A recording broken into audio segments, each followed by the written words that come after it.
미래에셋자산운용 최창규 ETF 리서치 본부장과 함께 얘기 나누겠습니다. 어서 오십시오. 예, 안녕하세요. 예, 기분 좋은 아침입니다. 네, 일단 시장이 오르고 있고 네. 그간 좀 여러 가지 마음을 좀 불편하게 했던 전쟁 이슈가 좀 해소가 되는 것 같습니다. 네. 시장 랠리가 좀 이것 때문에 더 지속될 거다 이렇게 보십니까? 몇 가지 걸림돌이 있습니다. 네. 크게 보면 두 가지 걸림돌이 있다라고 말씀드릴 수 있는데요. 첫 번째는 이번 전쟁으로 말미암아 가장 답답했던 부분이 물가였습니다. 물가의 가장 근원은 호르무즈 해협이 막혔었기 때문에 거기에 해당되는 유가, 즉 원유 가격이 올랐고요. 원유 가격이 네. 오르니까 당연히 물가가 올라갈 수밖에 없었던 그런 부분들이 있었습니다. 결국은 이번 전쟁 끝났다라고 가정했을 때 첫 번째, 호르무즈 해협이 얼마나 열렸고 그리고 호르무즈 해협을 통행료 없이 자유롭게 그 유조선들이 지나갈 수 있는지 여부를 꼼꼼하게 체크를 해보셔야 됩니다. 그리고 또 여기에 연동돼서 한 가지 더 봐야 될 부분이 전쟁 전 WTI 유가입니다. 네. 유가가 전쟁 전에 제 기억으로는 60불대였거든요. 60불대에서 120불대까지, 최근에는 80불대까지 떨어졌기 때문에 전쟁 전 유가로 다시 원복하는지 여부도 꼼꼼하게 체크를 하셔야 될 것 같습니다. 그리고 또 한 가지, 전쟁이 끝났다라고 가정을 할 수 있는 가장 근본적인 전제 조건은 이란의 핵 포기입니다. 이란 입장에서는 순순하게 핵을 포기하고 우리가 이번에 전쟁, 종전에 합의를 할지 아니면 핵과 관련된 딜레마를 좀 연기를 해놓고 나중에 우리가 핵 포기라든지 핵시설 해체라든지 이런 것들을 나중에 열어주겠다라는 그런 종전 합의문에 그런 문구가 포함됐는지 여부를 보셔야지 이번 전쟁이 완벽하게 끝났다라고 가정을 할 수가 있고요. 이런 전제 조건들이 해소되지 않는다면 전쟁이 끝나더라도 완벽한 상승 랠리로 복귀하기보다는 다소 울퉁불퉁한 랠리를 전개할 가능성이 높다라고 판단하고 있습니다. 아직도 몇 가지 남아있다라는 말씀으로 좀 읽히고 특히 이란의 핵 포기와 관련돼서는 쉽지가 않을 것 같다는 생각도 드는데 일단 19일 날 서명이 되는지부터 확인하고 그렇습니다. 그 이후에 유가 흐름부터 시작해서 이런 것들 좀 보자라는 말씀이세요. 그래도 시장은 이제 긍정적으로 반응을 하고 있고 네. 만약에 랠리가 좀 지속된다라고 하면 이때는 투자들 입장에서는 어떻게 해야 되나요? 빨리 현금을 좀 확보하는 전략이 맞습니까? 아니면 랠리에 올라타서 매수를 좀 하면서 종목 비중을 더 늘릴까요?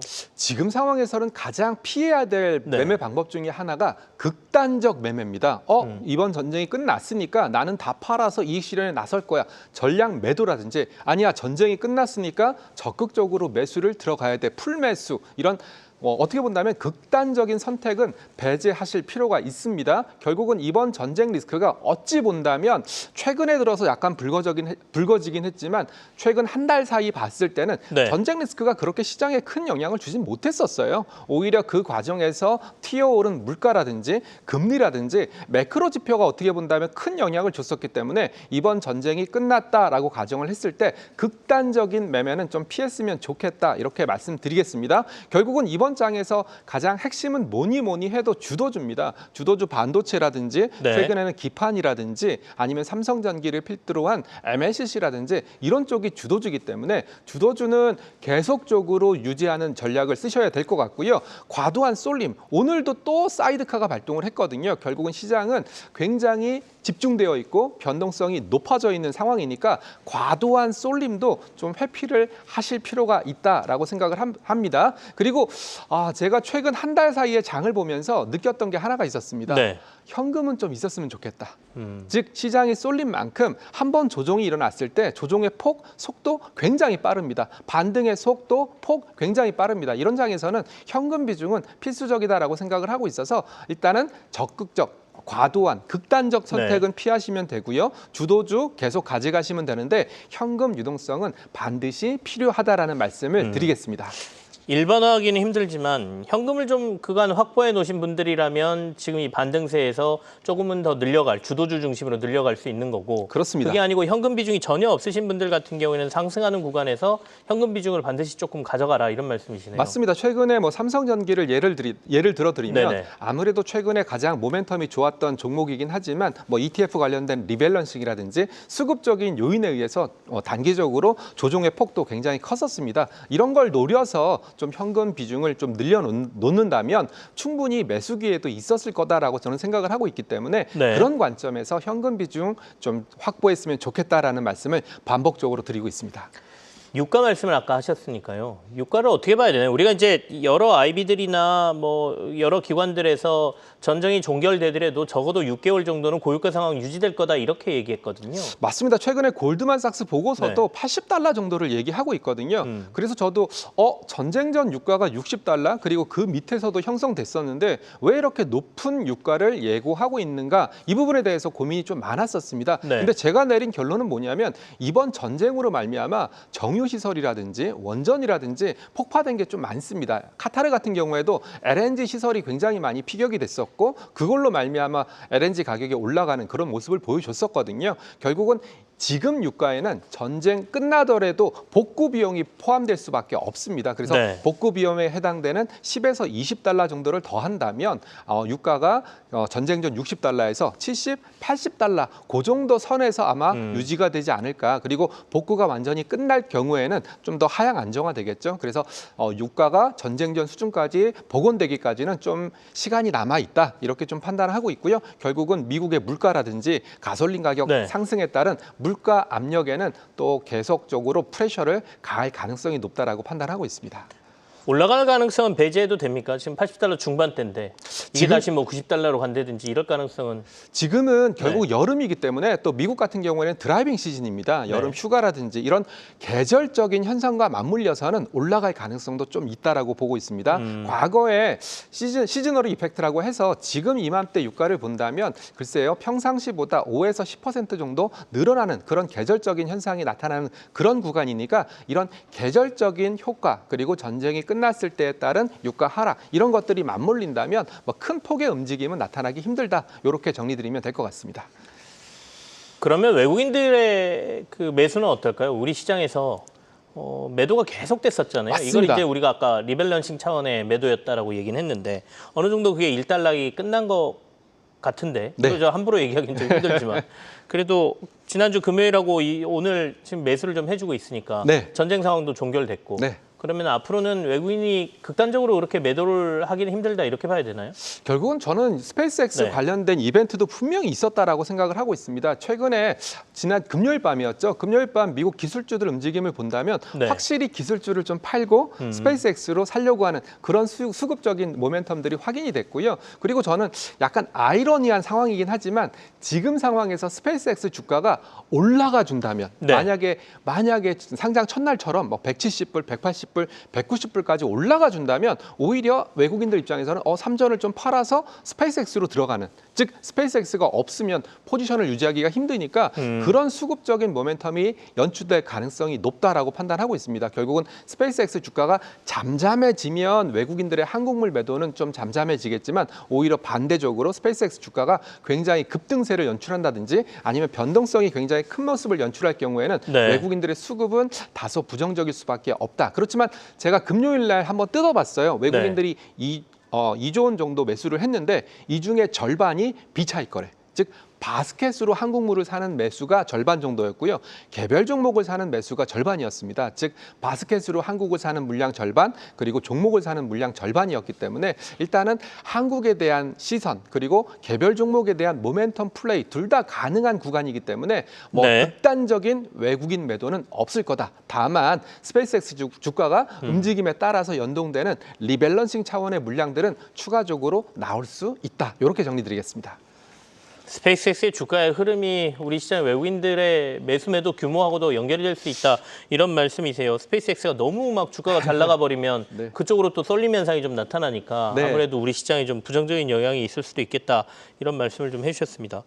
지금 시장이 상승폭 조금 줄고요. 코스닥은 하락 반전에 있는 상황인데 네. 코스닥 얘기를 좀 해봐야 되겠습니다. 네. 코스닥은 어떻게 보십니까? 상대적으로 이제 코스피 비해서 너무 못 가다가 최근에 그래도 반도체 소부장이 조금 힘을 내면서 그래도 지수가 좀 올라오긴 했거든요. 일단 반도체 소부장이 움직인 이유부터 말씀을 네. 좀 드릴까 하는데요. 또 공교롭게도 반도체 소부장 기업들이 움직이는 구간에서 반도체 탑2라고 할 수 있는 삼전 하이닉스가 좀 쉬어갔습니다. 즉 지금 시장은 그렇게 수급적인 상황, 즉 자금의 흐름이 넉넉하지 않습니다. 그런데 어찌됐건 삼전 하이닉스가 펀더멘탈도 가장 튼튼하고 그리고 또 레버리지, 단일 종목 레버리지 상품이라는 또 다른 투자 수단, 비클이 생겼기 때문에 어지간하면 반도체 소부장을 팔고 삼성전자, 반도체 소부장을 팔고 하이닉스, 반도체 소부장을 팔고 삼전 레버리지도 가는 그런 수급적인 흐름들이 연출됐던 건 사실입니다. 그렇기 때문에 삼전 하이닉스가 좀 멈춰준다면, 네. 삼전 하이닉스의 움직임들이 좀 쉬어간다면, 여기서 쉬어간다는 말이 조정을 의미하는 건 절대 아니고요. 좀 멈춰준다면 그 수급적인 온기가 확산될 수 있고요. 여기에 해당되는 것이 반도체 소부장, 그리고 여기에 해당되는 것이 코스닥이라고 말씀을 드릴 수 있습니다. 그래서 지금은 어찌됐건 반도체에 너무나 집중되어 있는 그런 구간이기 때문에 수급적인 온기가 퍼지려면은 코스닥의 소외가 해소되려면 네. 어찌됐건 코스피 주도주가 약간의 횡보, 약간의 기간 조정이 필요한 그런 장세다, 이렇게 좀 이해를 할 수가 있을 것 같고요. 그리고 또 반도체 관점에서 본다면 최근에 반도체 가격이 상승하면서, 즉 P가 상승하면서 네. 반도체 엄청난 영업 실적을 이끌었었는데요. 이제부터는 P가 아니라 Q, 양이 늘어날 수 있는 그런 구간이기 때문에 반도체 소부장 쪽에서도 그런 양의 증설에 따른 긍정적인 효과도 기대된다, 이렇게 분석하고 있습니다. 지난주에도 저희가 그 얘기했습니다. 이제 반도체 주가 상승, 그다음에 실적의 증가가 네. P에서 Q로 가고 있다. 맞습니다. Q라고 하면 이제 양이죠. 물량 생산을 늘려야 되니까. 증설이고요. 뭐 장비를 늘리는 거고, 그리고 어찌됐건 테슬라의 네. 테라펩도 아직까지 가시화되진 않았지만 반도체 장비 쪽에서 굉장한 수요를 이끌 수밖에 없는 재료이기 때문에 이제는 P의 시대에서 Q의 시대로 넘어가는 거 아닌가, 그런 생각을 하고 있습니다. 그러면 이제 반도체 소부장들에 대한 관심이 필요하다라는 말씀이시고, 그래도 어쨌든 시장에 쏠림 현상이 강하기 때문에 여기가 쉬어주지 않으면 코스닥 시장이 쉽사리 상승하지 못한다는 말씀을 하셨고요. 두 번째는 이제 코스닥의 체질 개선인데 네. 하반기에 예고돼 있는 것 중에 하나가 뭐 승강제부터 시작해서 여러 가지가 있지 않습니까? 네. 이거는 어떻게 봐야 될까요? 그걸 넘어서야, 그리고 나서야 코스닥의 본격적인 반등이 나오는 건지, 네. 아니면 그 기대감으로 그 전부터 시장이 좀 활성화가 될지, 이 부분이 궁금하네요. 일단 저는 정책이 먼저여야 된다고 생각을 합니다. 네. 왜냐하면 코스닥 시장을 우리가 불신하는 이유 중에 하나는 시장 신뢰에 대한 컨빅션, 즉 기대감이 약합니다. 즉 뭐 코스닥 시장에서 굉장히 양호한 기업이라든지 아니면 펀더멘탈이 훌륭한 기업이라든지 충분히 있지만, 그런 기업들의 명성을 퇴색하게 하는 좀 약간 부실 기업이라든지 아니면 체질 개선이 필요한 그런 부분들이 좀 필요합니다. 그래서 제가 느끼는 바로는 어찌됐건 코스닥의 이런 시장 신뢰를 회복하기 위해서는 뭐 부실 기업, 네.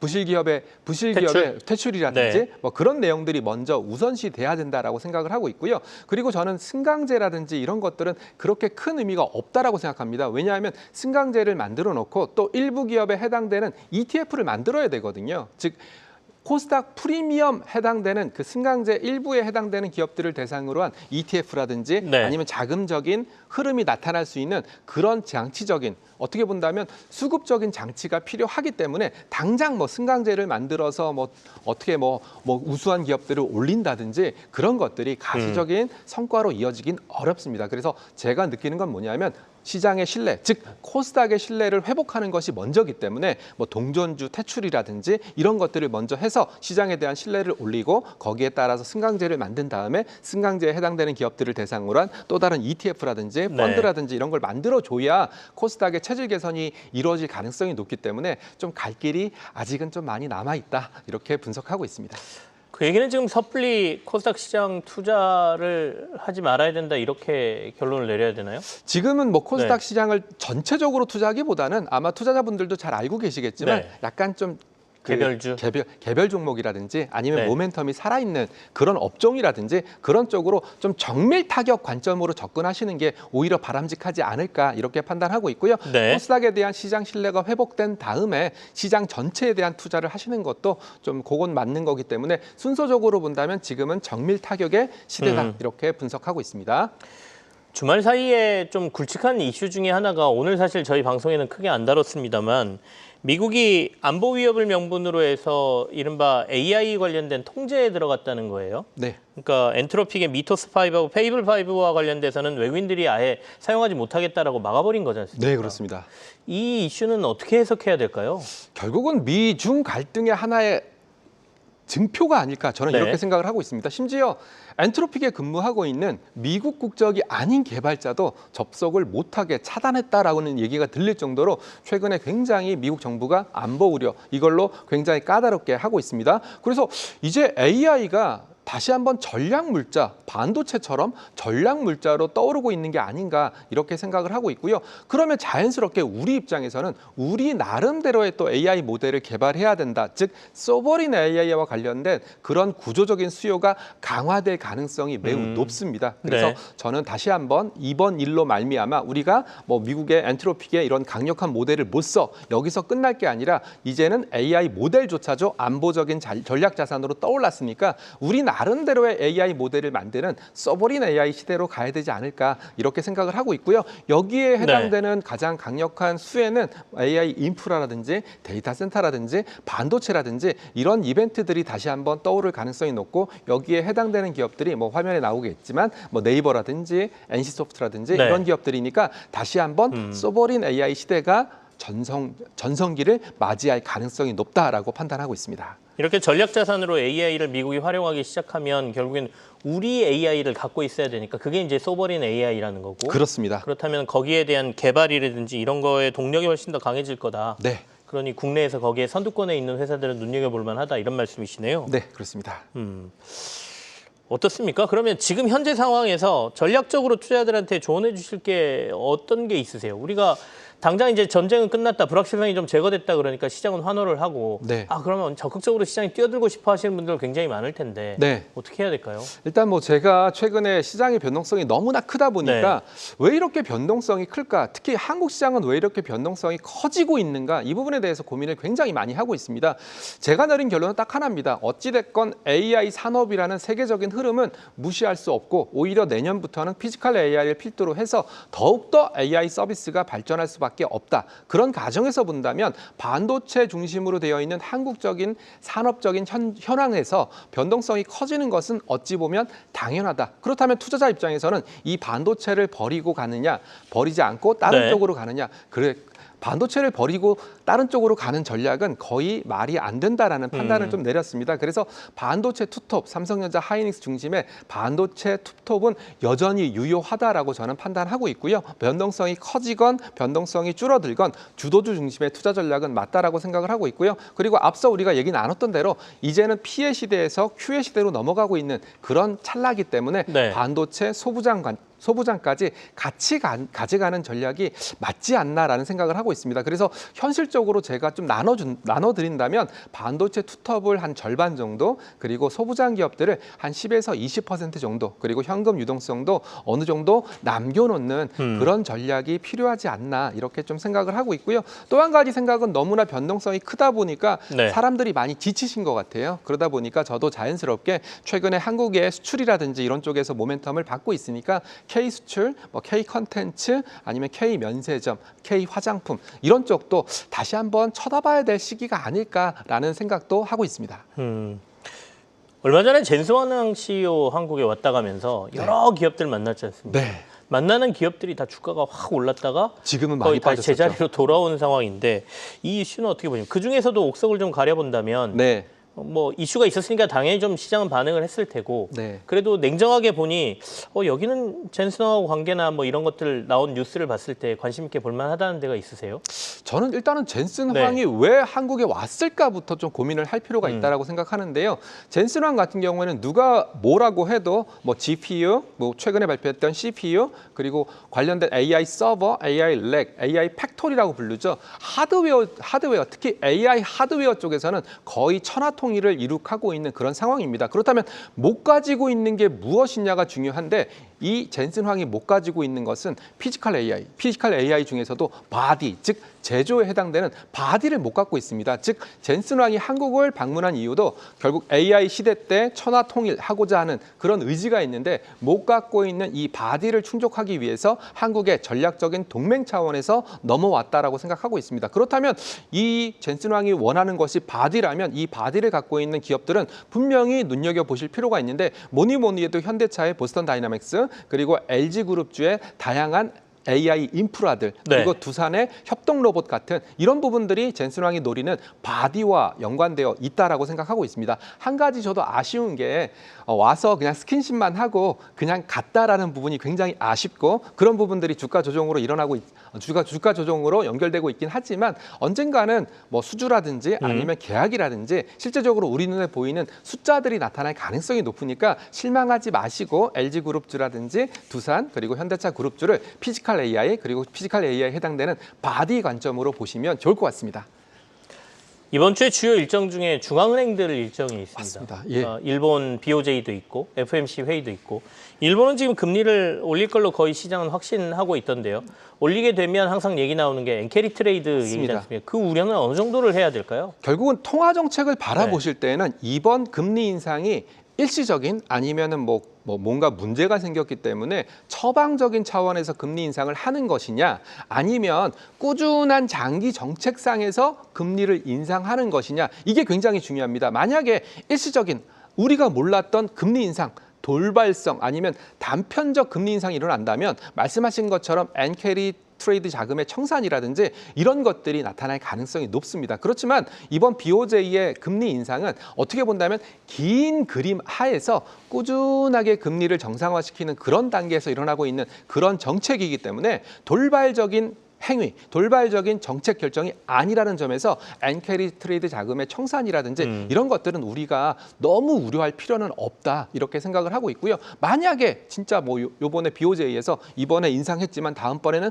더 큰 폭으로 인상하겠다 이런 돌발 변수를 던지기 전까지는 그렇게 걱정하실 필요는 없습니다. 그럼 미국은 어떻습니까? FOMC 회의에서 케빈 워시가 이제 처음으로 주재를 하는 회의인데 어느 정도의 발언이 나올 걸로 보세요? 결국은 이번에 금리 동결은 네. 거의 99%, 100% 정도 예상을 하고 있는 부분이지만 모든 사람들의 우려는 페이션트, 즉 어떻게 본다면 좀 완화적 금리 정책에서 긴축적 금리 정책으로 얼마나 돌변할지 그리고 성명서를 통해서 어떤 뉘앙스의 의견들을 제시할지 이런 것들이 굉장히 중요합니다. 그렇기 때문에 점도표라든지 인플레이션 판단에 대한 성명서 문구라든지 이런 것들이 굉장히 중요한데요. 네. 아마 케빈 워시 입장에서도 트럼프가 지명하긴 했지만 이번에 뭐 금리 인하라든지 이런 극단적인 선택을 하긴 좀 어려울 것 같고요. 연준의 독립성, 신뢰 회복 차원에서 약간 보수적인 스탠스를 보일 가능성이 높습니다. 참고로 시장에서는 이번 그 금리 결정보다는 향후 경로를 더 중요하게 보고 있기 때문에 네. 이번 케빈 워시의 FOMC, 첫 FOMC가 얼마나 친절하게 시장에 대해서 금리 정책을 알려줄지 아니면 시장에서 알려진 대로 케빈 워시는 이번에 금리 동결했어 끝 이러고 끝내버릴지 이런 좀 약간 불친절한 연준의 시그널이 될지 이 부분에 대해서 관심을 갖고 있으니까 우리도 좀 촉각을 기울이면 좋을 것 같습니다. 알겠습니다. 결국엔 케빈 워시가 어떤 말을 하느냐, 어떤 정도의 발언을 해주느냐가 시장의 관심인데 사실은 케빈 워시 처음에 지명될 때만 해도 케빈 워시는 금리 인하할 것이다. 트럼프 대통령의 명령을 받아서 뭐 이런 얘기까지 나왔는데 지금 금리 인하 얘기는 쏙 들어가고 과연 인상과 관련돼서 어느 정도의 코멘트를 할 것이냐. 뭐 이게 시장의 중심인 것 같습니다. 네. 오늘은 여기까지 듣겠습니다. 미래에셋 자산운용의 최창규 ETF 리서치 본부장과 함께했습니다. 고맙습니다. 예, 감사합니다.